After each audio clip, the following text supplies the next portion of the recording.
بسم اللہ الرحمن الرحیم الحمدللہ۔ ہمارا مقدمۃ الشیخ جو کہ اصول علم حدیث کی ایک ابتدائی کتاب ہے، اس کا سبق چل رہا تھا، اور ہم نے گزشتہ سبق کے اندر حدیث شاذ اور جو شاذ کا مقابل ہے حدیث محفوظ، اس کے بارے میں ہم نے ان کی تعریفات اور اس کے علاوہ ان سے جو حدیث کی جاتی ہے اس کی شرط، یہ بھی ہم نے پیچھے پڑی تھی۔ تو آج ایک اور حدیث ہے، حدیث منکر اور حدیث معروف، تو اس کی آج تعریف پڑھیں گے، اور جو چاروں احادیث ہیں شاذ، محفوظ، منکر، معروف، ان چاروں کے احکام بھی پڑھیں گے۔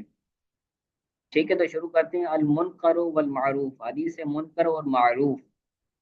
والمنکر حدیث رواہ ضعیف مخالف لمن هو اضعف منه۔ حدیث منکر ایسی حدیث ہے، حدیث ایسی حدیث ہے جس کو ضعیف راوی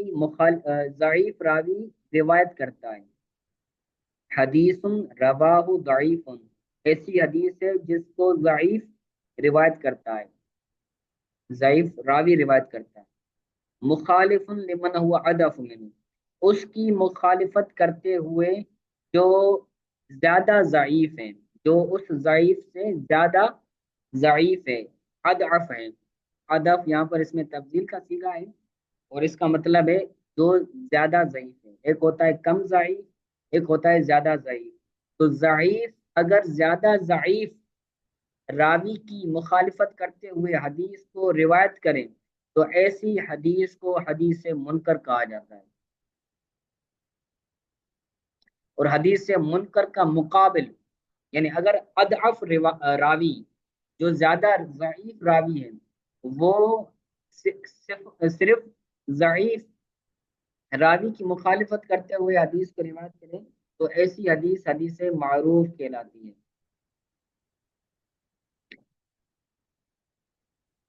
ضعیف اگر اضعف کی مخالفت کرتے ہوئے روایت کرے تو وہ حدیث حدیث منکر کہلاتی ہے، اور اگر اضعف راوی ضعیف کی مخالفت کرتے ہوئے حدیث کو مروی کرے، حدیث کو روایت کریں تو ایسی حدیثوں کو حدیث معروف کہا جاتا ہے۔ ٹھیک ہے، آگے کہتے ہیں کہ جو معروف، منکر، شاذ اور محفوظ ہیں، ان کا کیا حکم ہے؟ ان سے دلیل لی جائے گی، دلیل نہیں لی جائے گی، ان کو رد کیا جائے گا، ان کو قبول کیا جائے گا، ان کا کیا حکم ہے؟ تو کہتے ہیں حکم المعروف والمنکر والشاذ والمحفوظ، معروف، منکر، شاذ اور حدیث محفوظ کا حکم۔ فالمنکر والمعروف کلا راویہما ضعیف،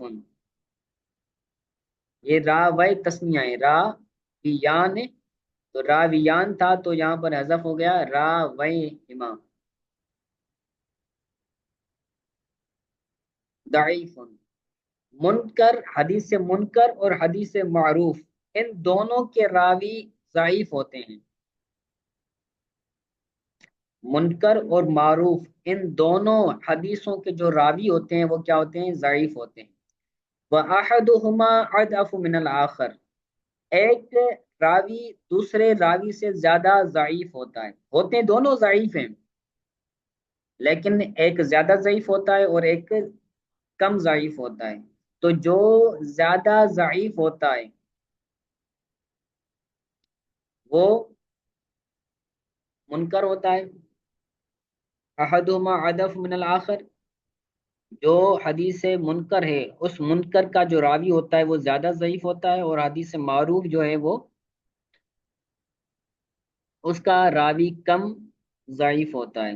نیچے لکھا ہوا ہے احدہما اضعف من آخر، تو منکر کا راوی معروف کے راویوں سے زیادہ ضعیف ہوتا ہے، اور معروف روایت کا جو راوی ہوتا ہے وہ کم ضعیف ہوتا ہے۔ ہوتے ہیں دونوں ضعیف ہیں لیکن ضعف کے اندر زیادتی اور کمی کا اعتبار ہے۔ وفی الشاذ والمحفوظ قوی، حدیث شاذ اور حدیث محفوظ دونوں دونوں کے جو راوی ہوتے ہیں قوی، یہ دونوں قوی ہوتے ہیں، ثقہ ہوتے ہیں. ہم نے قبل میں بھی پڑھا نا کہ جو شاذ حدیث ہوتی ہے تو وہ ثقہ کی مخالفت میں حدیث بیان کی جاتی ہے، اور مخالفت ثقات کے اندر جو راوی روایت کو لا رہا ہے وہ خود بھی ثقہ ہوتا ہے. تو ثقہ اگر ثقہ کی مخالفت کرے تو اس حدیث کو حدیث شاذ کہا جاتا ہے. تو کہا گیا کہ حدیث شاذ اور حدیث محفوظ، ان دونوں میں جو راوی ہوتے ہیں ان دونوں کے راوی قوی ہوتے ہیں، دونوں کے راوی ثقہ ہوتے ہیں، لیکن وہی فرق ہوگا کہ احدہما اقوی من الآخر، ان میں سے ایک کا راوی دوسرے کے راوی سے زیادہ قوی ہوتا ہے، زیادہ ثقہ ہوتا ہے، اوثق ہوتا ہے. تو اس کے بین سطور بھی لکھا ہوا ہے کہ جو محفوظ ہیں، حدیث محفوظ کا راوی حدیث شاذ کے راوی سے زیادہ قوی ہوتا ہے. شاذ کا راوی کم قوی ہوتا ہے اور محفوظ کا راوی زیادہ قوی ہوتا ہے. ٹھیک ہے، یہ ان دونوں کے اندر، چاروں کے اندر فرق بیان کیا. آگے حکم بتا رہے ہیں کہ وَالشَّاذُ وَالْمُنْكَرُ مَرْجُوحَانِ، شاذ، حدیث شاذ اور حدیث منکر، ان دونوں کو مرجو، یہ دونوں مرجو ہیں.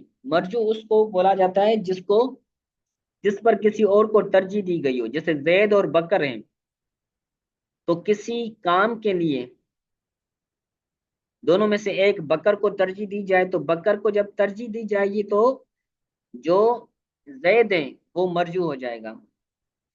تو ایک کو ترجیح دی جائے اور ایک کو دوسرے پر ترجیح دی جائے تو جس پر ترجیح دی جائے گی اس کو مرجو کہا جاتا ہے. تو شاذ اور منکر ان دونوں پر کسی اور کو ترجیح دی جاتی ہے. شاذ پر حدیث محفوظ کو ترجیح دی جاتی ہے اور حدیث منکر پر حدیث معروف کو ترجیح دی جاتی ہے. تو شاذ اور منکر یہ دونوں مرجوح ہوئے اور حدیث محفوظ اور معروف یہ دونوں راجحان ہوئے. ان دونوں کو کسی وجہ کے ساتھ ان کو ترجیح دی جاتی ہے. تو حدیث معروف اور حدیث مرفوع، حدیث محفوظ اور حدیث معروف یہ دونوں راجح ہیں، اور حدیث شاذ اور منکر یہ دونوں مرجو ہیں. تو محفوظ یہ شاذ کی ضد ہے، شاذ کے مقابلے میں آتی ہے، اور معروف یہ منکر، حدیث منکر کے مقابلے میں آتی ہے، ان کے اپوزٹ ہیں. ٹھیک ہے، تو یہاں پر حدیث شاذ کی ایک ہم نے تعریف ماقبل میں پڑھی. آج دو تعریفیں اور حدیث شاذ کی کریں گے. تعریف آخر للشاذ، حدیث شاذ کے لیے ایک اور تعریف. وبعضهم لم يشترطوا في الشاذ والمنكر قید المخالفة للراو آخر قویا کان او ضعیفا. بعض محدثین جیسے امام حاکم وغیرہ ہیں تو وہ کیا کرتے ہیں، حدیث شاذ اور حدیث منکر کے اندر، کیونکہ منکر کے اندر کیا ہوتا ہے، ضعیف عدد کی مخالفت کرتا ہے، اور شاذ کے اندر ثقہ اوسط کی مخالفت کرتا ہے. تو بعض محدثین حدیث شاذ اور حدیث منکر کے اندر دوسرے راوی کی مخالفت کی قید نہیں لگاتے کہ اگر ضعیف اوسط کی مخالفت کریں تو جو یہ مخالفت کی قید ہیں، ثقہ اوسط کی مخالفت کرے شاذ کے اندر تو اس کو جو مخالفت کی قید بیان کی گئی ہے پہلی تعریف کے اندر، تو بعض محدثین اس مخالفت کی قید کو شرط قرار نہیں دیتے کہ حدیث شاذ اور حدیث منکر کے اندر یہ شرط نہیں ہے کہ راوی دوسرے راوی کی مخالفت کرے. لے راوین آخر قوین کان او ضعیفن، تو قوین اور ضعیفن یہ دونوں راوی کی صفت ہیں. لے راوین تو یہ جملہ بن کر یہ راوی کی صفت بنے گا. تو وہ جو راوی ہے، دوسرا راوی جس کی مخالفت کی جا رہی ہے، تو وہ ضعیف ہو یا وہ اس کا اعتبار نہیں ہے. مخالفت کی کیس کو بعض محدثین اس کے اندر ذکر نہیں کرتے.